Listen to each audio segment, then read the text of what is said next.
Good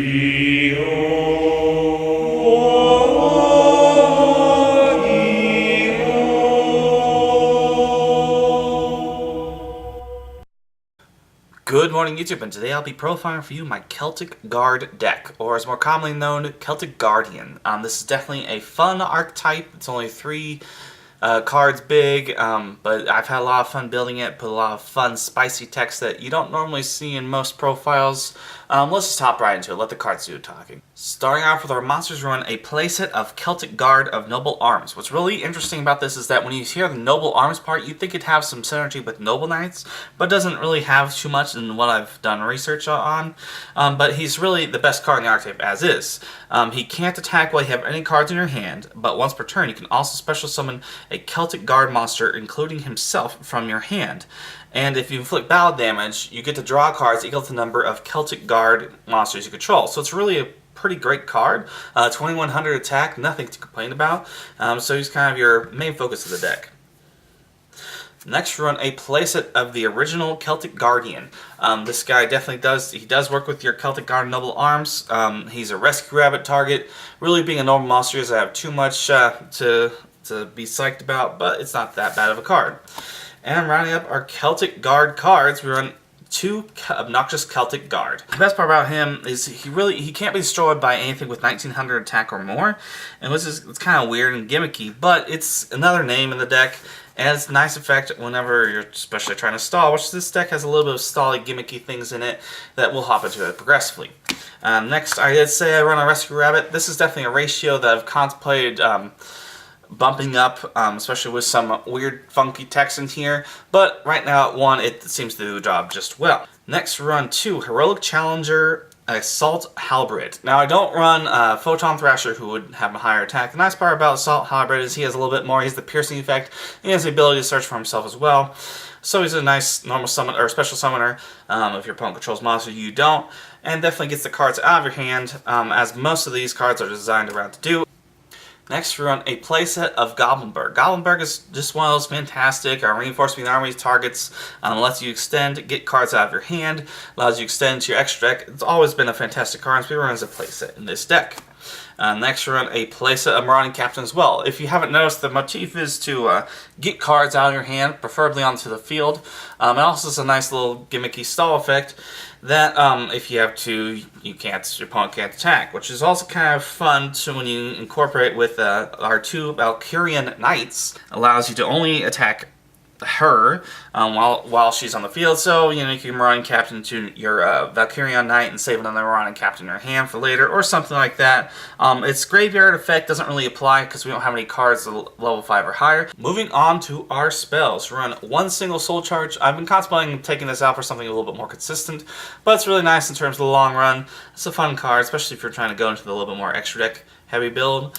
Next run, a Reinforcing the Army. Searches it searches every single card in your deck except for Rescue Rabbit, so of course run it as 1.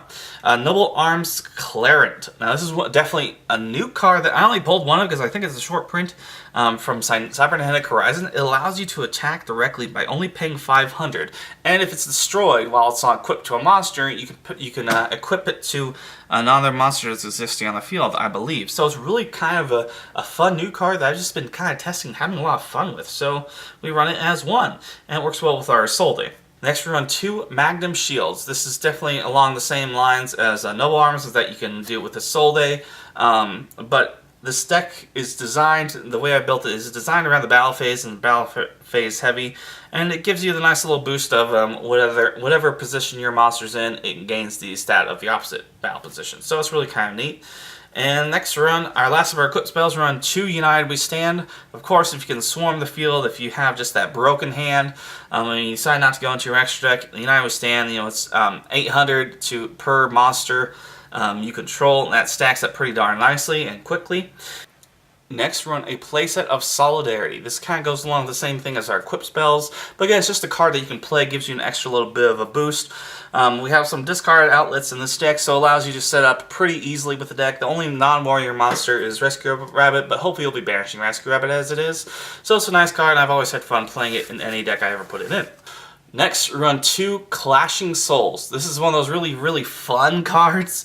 I wouldn't recommend it in most decks, but it's had a lot of excitement when I've been testing it. Whatever, for those who don't know, if you attack a monster with a higher attack stat, then you both pay life points in increments of 500 until one of you gives up, and the loser loses their monster and their whole field. So it depends. It's a toss about how good your field is versus how far you want to be having advantage in terms of life points. So it's a very fun card, and you have to just kind of play with it and see which is the best option in your scenario.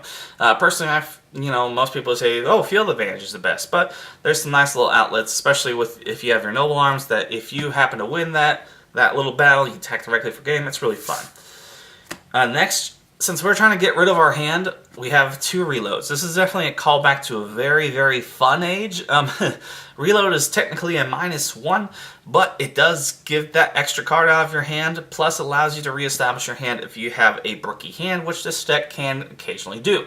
And so we're on this 2 callback cards of Reload. I'd probably replace it with Magical Malice, but Reload just kind of as fun as its old callback. Next, we're on a playset of Twin Twisters. Twin Twisters definitely is another outlet for allowing you to get rid of your hand. Just hopefully set up your noble arms, your solidarity, any one of the above, and just clears up the back row that may be causing you trouble because there's no main deck out to that. Next, we're on a playset of Lightning Vortex. This is definitely another fun, weird thing. I usually have Raigeki and Dark Hole in here, but again, Lightning Vortex is something you'll be able to see more often. That gives you another discard outlet. I know I run maybe too many of those, but it's kind of one of those fun things that destroys all face-up monsters. And I've been testing it and haven't found it to be bad since. And rounding up, we run a Solemn Judgment, a Solemn Warning, and a Solemn Strike for our main deck. Again, just cards you can set automatically. Just generic, great cards that have always been fantastic if you're forced to go first, or even if you're going second, if you're getting your little stall aspect. It's just kind of fun and gimmicky, and your opponent doesn't really expect it. Moving on to our extra deck. We run in Soul Day, 2 Tales of the Noble Knights. Fantastic for any warrior deck. There's definitely better options in terms of equip cards you can run instead of the ones I have, but she's kind of fun. She's a generic searcher, generic link 2 for warrior type monsters, so we run her in there. Can't really use her as broken as in most decks nowadays, but she's fantastic as is. And run a Mrs. Radiant, just because all of your monsters except for your Victorian Knight are Earth, and gives you an extra, especially if you're extending with like a Soul Charge or something else, gives you an extra way to plus on your Xyz as well. And that's it that we run for our links. For our Xyz, we run Utopia, Utopia Prime, and Utopia the Lightning. Of course, these are generic in any attack-based heavy deck, but it's kind of fun, especially with your equip spells that you may not have to necessarily use. His detaching effect, you can save it for something a little bit more potent. Just kind of fun. Plus, as a warrior, works well with your solidarity. Always a great card. Run a Heroic Champion, Rungamediad.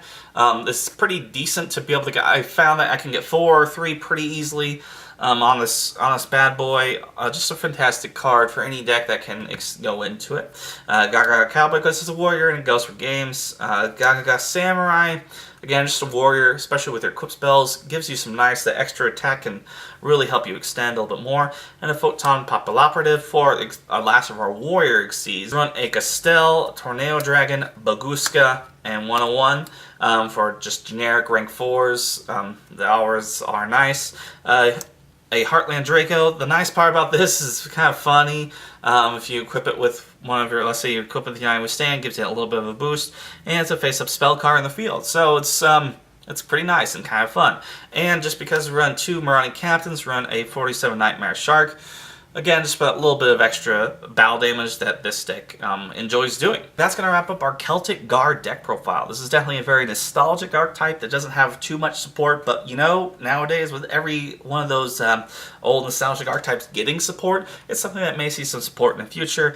And really, it's just kind of a fun, gimmicky deck that I haven't really found to be too much competitive viability, but it's fun as is, and I hope you can gather something from this and put your own spin onto it, and let me know what you do in the comment section down below. And thanks very much for your support and watching, and have a great day.